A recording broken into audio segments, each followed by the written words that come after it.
Hi, I'm Lois. And I'm Laura. We are Master Gardeners with the Williamson County Master Gardener Association. Thank you for joining us today for Green Thumbs Up. Today we're going to share with you some of the plants in our spring garden. And we're going to start with one of my favorites. Notice I'm touching this. It's not poison ivy. It's Virginia creeper. It's a native and a fabulous plant that I use to cover the back wall of my fence. It'll drop its leaves in the winter, but you're going to enjoy it all summer long. Please join us as we take a little mini tour of our backyards. I hope you enjoy it.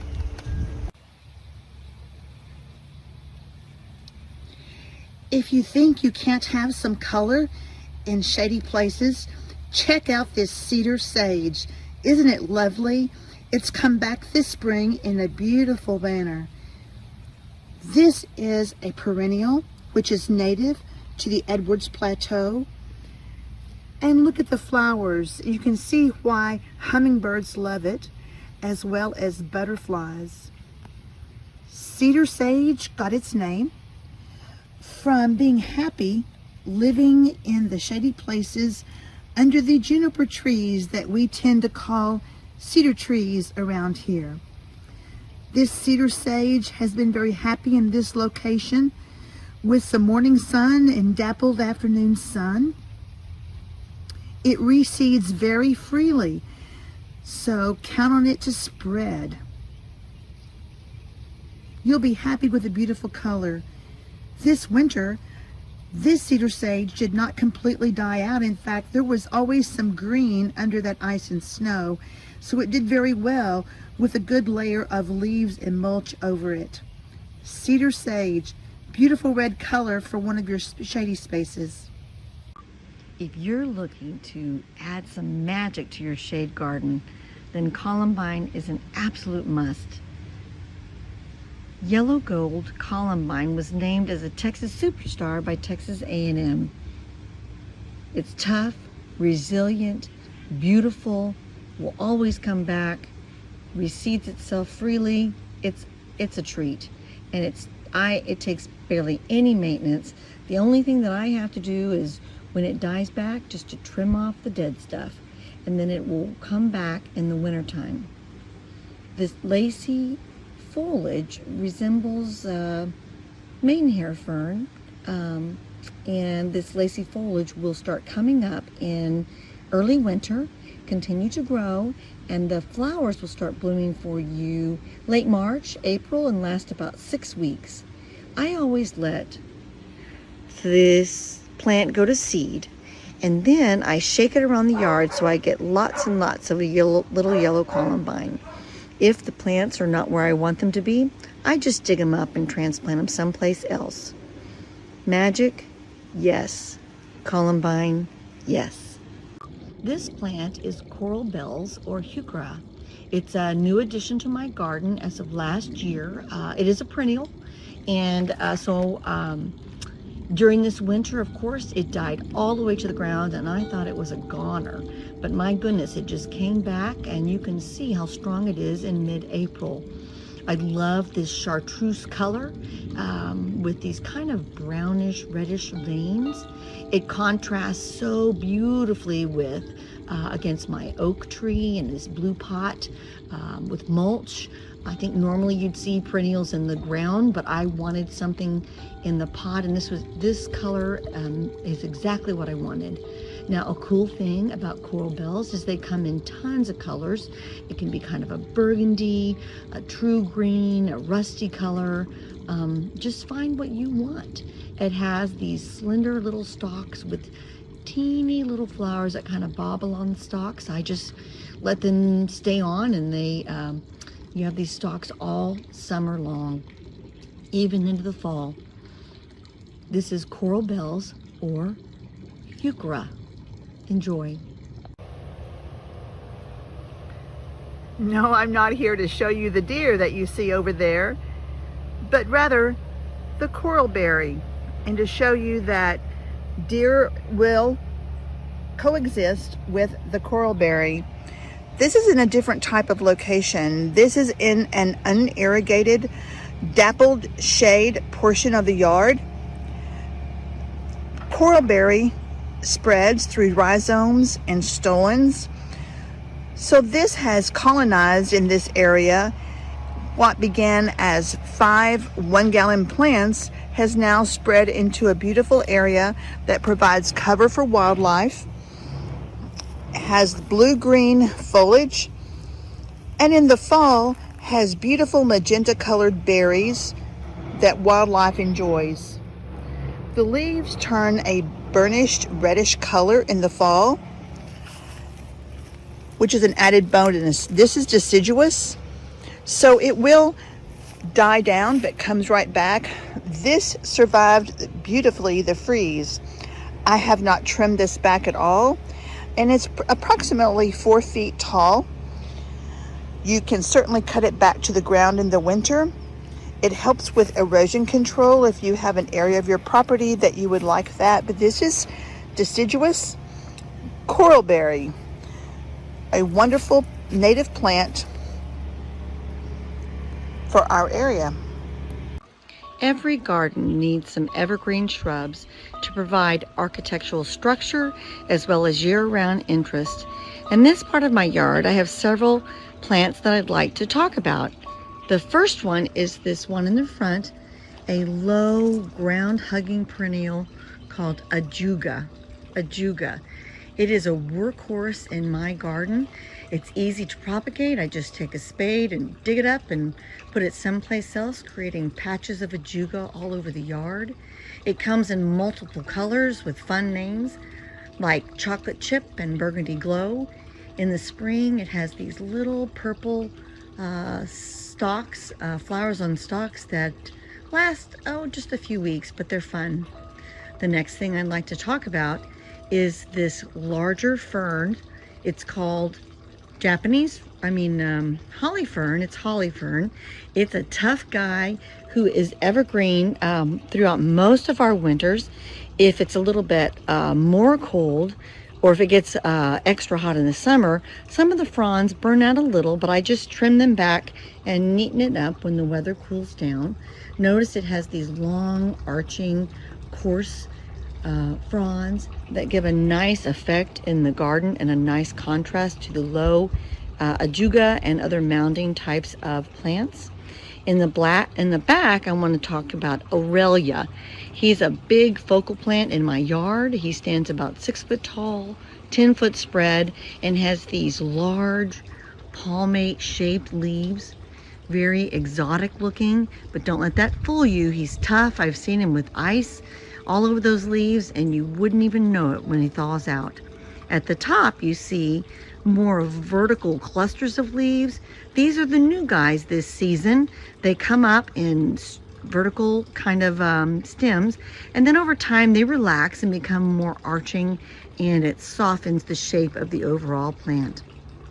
It almost seems like a multi-trunked tree. It's so big, but I love it. And the last thing I'm going to talk about is this fun little plant. I put him in a pot to raise him up a bit. It's called giant leopard plant. He is evergreen much of the time, but if it gets too cold, he'll die to the ground, but will come back reliably. I think the shape of the leaves is especially fun. It makes me feel like I have lily pads floating out in my shade garden. Giant leopard plant. Japanese Aurelia, holly fern, and ajuga.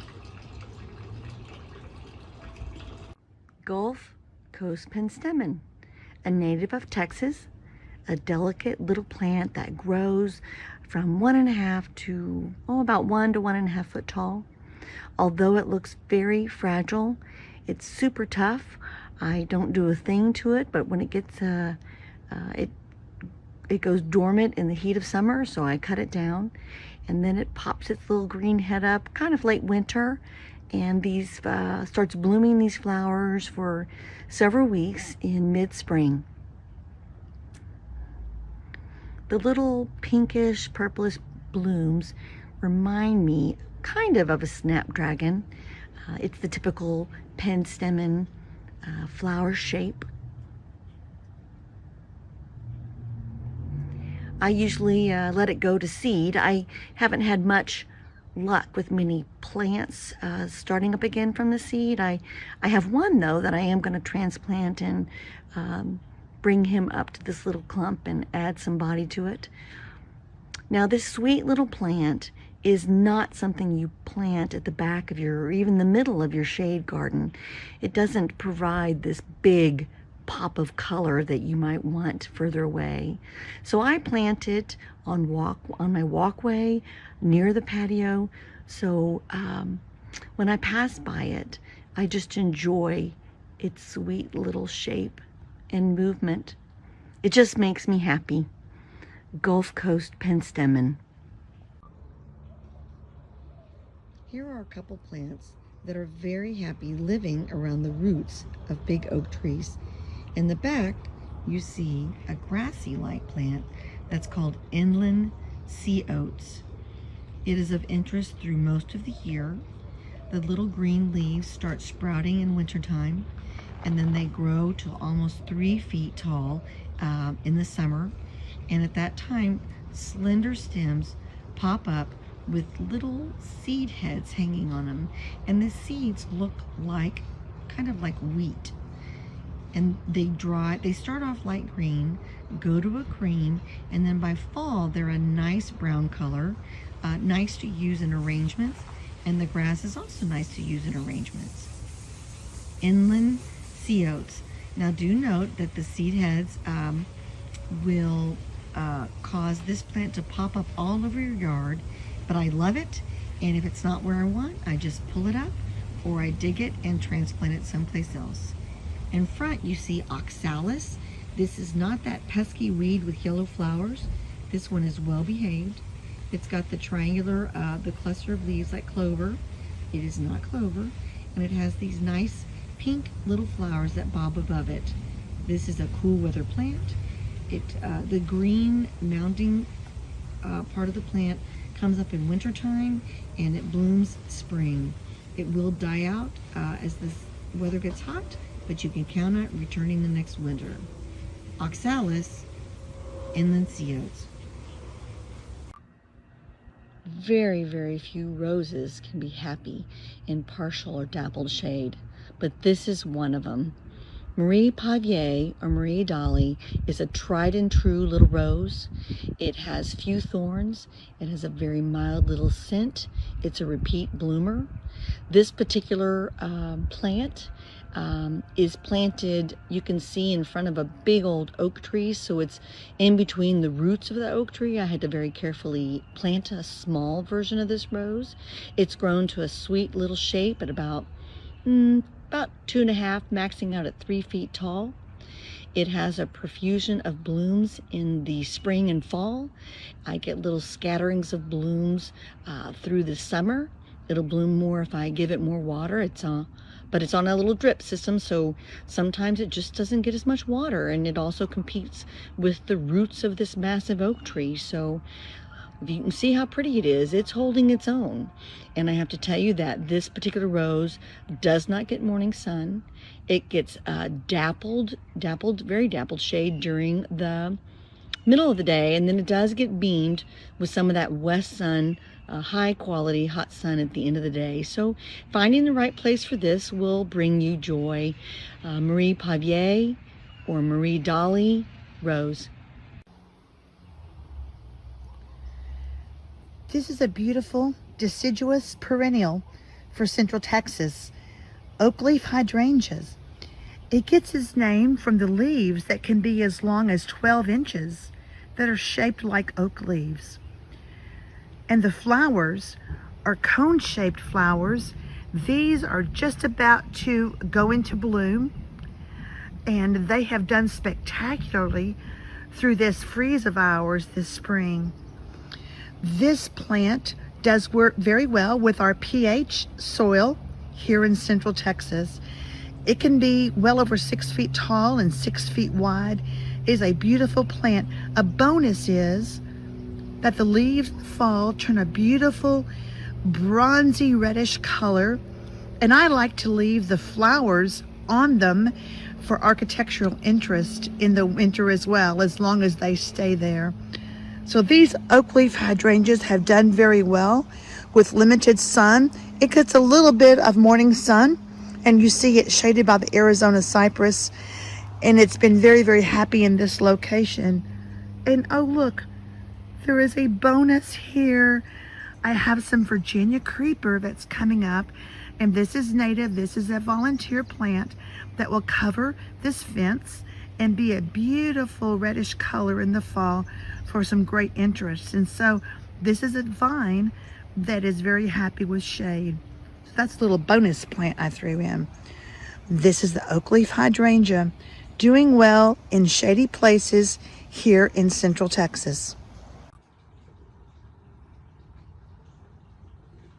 Purple Oxalis, a nice little plant to put in the foreground of your flower bed. The purple is striking against green, but most of all, it has these interesting leaves that are made of three big triangles. Note that these particular leaves fold up like little umbrellas at night, and there's small lavender blooms that are bobbing above it, also closed, but they come open in the morning. Purple Oxalis is nice when you juxtapose it against green plants. It makes the purple pop out. If you plant it with just mulch around it, it tends to blend in and disappear. Definitely plant green plants around it. Next to it is one of those green plants that I love. It's called asparagus fern, very common. Many times you see it in hanging baskets, but I stick it in my yard as a filler. The bristly leaves are different than all the other plants that I have. It has these long these stems that make it a good plant for to put in a hanging basket. When they get too long and scraggly, I just trim them back and keep this as a mound of nice bright green. Asparagus fern and purple oxalis. Ferns have a place in every woodland garden. This particular fern is called the wood fern or river fern. It's tough as nails. Each year it dies to the ground, and of course it did this past freeze, but it comes back vigorously. It's nice light green, pops in the shade, finely serrated leaves add a softness to your garden. It starts at this is about 1 foot tall. It'll go to about 2.5 to 3 feet. So make sure you put it in a place in the garden that can handle that height. This is wood fern or river fern. The second fern I want to talk to you about is called autumn fern. Autumn fern is evergreen, and if you look on the ground, you can see some green fronds that lived through this crazy freeze, but above it are the new fronds in the nice creamy rusty color, and thus the name autumn fern. These fronds will relax and create a nice arching shape, as well as transitioning to a green color as the season progresses. I love this little fern. He is well behaved and stays in one area. This again is called autumn fern. And the other fern that's multiplied all over the place but is extremely happy is called wood or river fern. Look at how the Texas Betanate has grown this spring and come back, survived the deep freeze of 2021. This is a Texas native that is loved by hummingbirds and by butterflies. It tends to sprawl more than our salvias do, and it will bloom throughout the summer. It is a very tough plant. Once established, it doesn't require much water, and it is not browsed by deer. They may investigate it, but they will leave it alone. This is Texas Betanate, and it likes dappled shade. If you were to put it in the bright sunshine, it would not survive. Texas Betanate, a great little face for one of your shady places. This is the variegated flax lily, also Dianella. It makes a wonderful statement in the shade garden with that creamy stripe on those long sword-shaped leaves. It's one of my favorites. I have put it multiple places in the yard.